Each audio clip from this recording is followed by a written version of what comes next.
February 16, 2020, approximately 3:18. Sunshine all day long.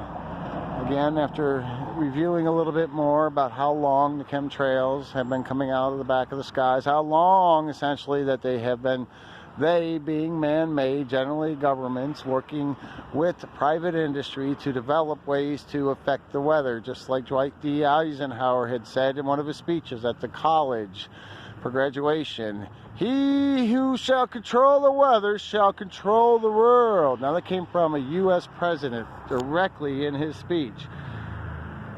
Now that means that it's a very likelihood, not a likelihood, an assurity, if that's a word in this context, a for sureness, an absolute, a 100%, or shall we just say a 100, that they've been moderating the weather since then at the very least, which means that if Eisenhower was saying about it in his speech back in what, the 60s, then probably goes back, who knows, all the way to the 30s, the 40s, or maybe the first fleet of planes.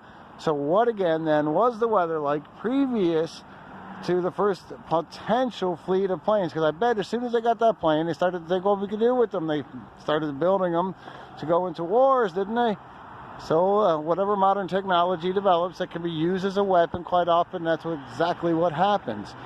And out of curiosity as well, I could see that men with power and money would like the idea of seeing if they can make it rain, if they can make clouds.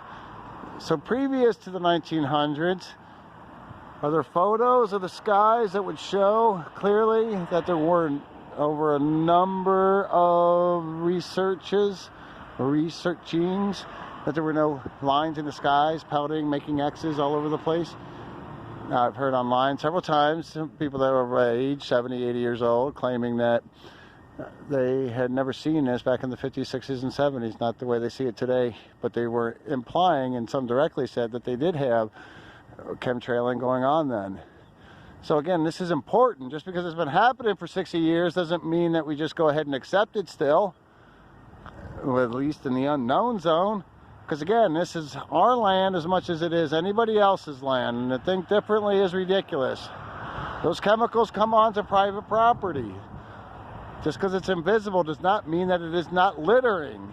And I'm sure that it would be illegal in a sane society, much like I can't go and throw my garbage into my neighbor's yard. What the whole point is that by addressing the situation with chemtrails, then maybe we can get sane laws. Maybe we could find out exactly what we're looking at as far as, do we have to chemtrail? Do we really have to or not? Maybe this should be a national discourse, if not a worldly discourse, to discover whether we should change the laws and whether we should experiment. Is it just purely nefarious and malevolent, meaning bad, intended for the earth, or these powers to be so, dastardly awful and evil-like that they were doing this just to create life to disappear from Earth? Because clearly the trees are caused from it. Easy to connect the insects and other wildlife. And what we've seen now these days over the past 5 years, maybe to 10 years, is an acceleration, a heightened level of the amount that is poured onto us that could be causing a lot of the lung issues. Now these go under the radar of air pollution. When they measure air pollution, they only go down to a certain size of pollutant. If it is undersized of their parameters, it does not count as air pollution, yet it could be even more harmful to us. You wouldn't imagine that they would come up with some sort of numbers that wouldn't provide enough of the true picture to make an educated, intelligent decision of what is right or wrong. So now, that is what the next homework phase is to discover exactly when these things did start and what they have changed to over the years, because mad scientists like to continue to quote-unquote progress us into a regressive society full of illness and dying wildlife and habitat, but they still would push on, wouldn't they? They still push on to the point of like, well, what if we mix this chemical with this chemical with this chemical and that chemical? And what can we do then? Can we maybe even create thunderstorms, tornadoes, and hurricanes, tsunamis, and the like? And if such, why does it have to be a secret again if it's wide open? At one point or another, when the cat is out of the bag, it makes more sense just to address it, because if it is bad per se for us, we're still going to be more whole by at least knowing. It is important. This isn't a a situation within the private home here that people do not state everything that happens between and inside their own walls. This is a public issue. Those are public skies, and technically real estate goes from the heavens to hell, is what they say, of the property owned. So it crosses over public and private concern. And if we're going to find out through photos of what it was like, the weather, what was it like back then? Can we find any of those big long lines? Probably not.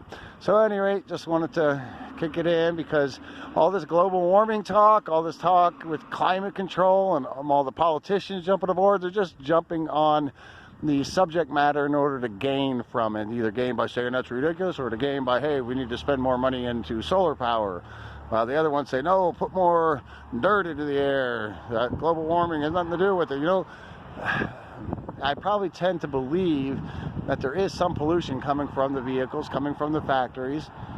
But if we're missing the 70%, if not even more than that, of the damage to our atmosphere and our environment, then I would recommend that we continue to pursue that line to find out, hey, what is the geoengineering doing to our warmth and our cold? Because weather manipulators will probably try to make the temperatures change.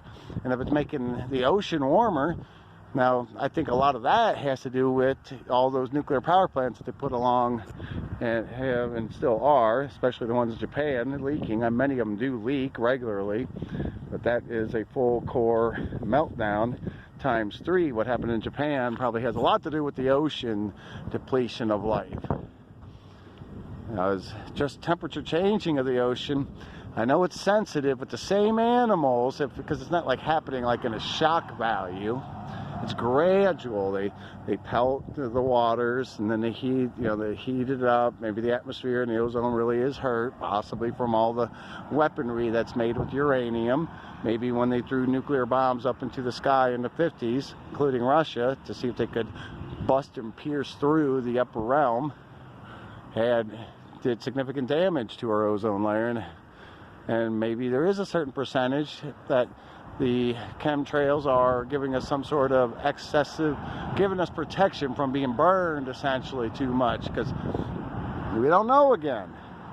Now, how are we going to be educated? Why are we wasting all these times, educational studies, and all of the time people sitting in their chairs and couches listening on TV, these reports, and this fake half-telling and sometimes full lying media and politicians, when it means nothing? It's not just to be mean. It's like, if it means nothing and they're missing out some of the larger counterparts, like buying a vehicle, oh, by the way, it doesn't have an engine.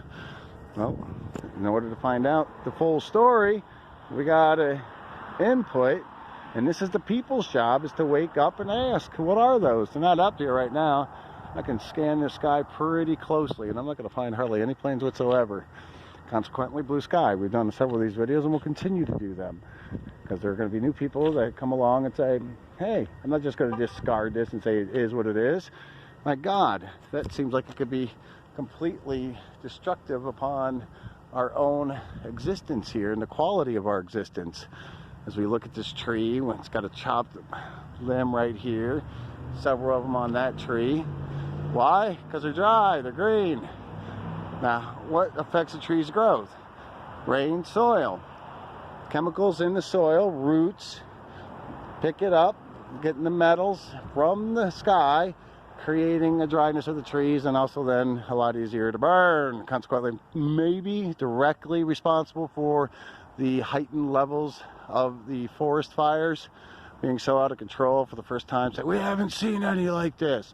It's because the trees are just a big tinder box in many of the areas, and they're burning all the way in remote areas where nothing has changed.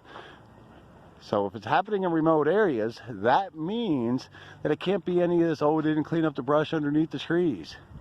I mean, if they take a look at the historical records, nope, hardly been any forest fires, wildfires at all in these areas, or just maybe 5% of what we see now, and that's what's occurring. So again, we can decide to point our fingers elsewhere, or we can really then decide, why don't we at least start believing that it should be heavily researched, objectively and independently, like they're supposed to do, the Federal Drug Administration with the food and the quality of the water. We're just going to let all these government agencies, all these people and groups that are designed specifically and funded by the taxpayer money not to do their job, consistently giving us conditions that, quite honestly, in a reasonable society, would have those people, you know, taken out in the sense that they get filed suits against, and they go in and they try to defend themselves and against the charges of their offenses that are criminalistic. I can't go drop something in somebody's water that's going to make them sick without, you know, if I were caught doing that, that would bring upon a criminal charge. Well, if they're putting fluoride in the water and they're not cleansing it properly, well, wouldn't that be at least negligence, if not direct, you know, intent? Possibly. So by now, we're going to continue this throughout the week, and we'll show you the planes again and again if you just happen to be picking up. And if you read or seen these videos before and you go, ah, same thing, well, just know we're not giving up. Again, if I thought there was a sustainability of everything, and it felt like, oh, it's just okay, a little pee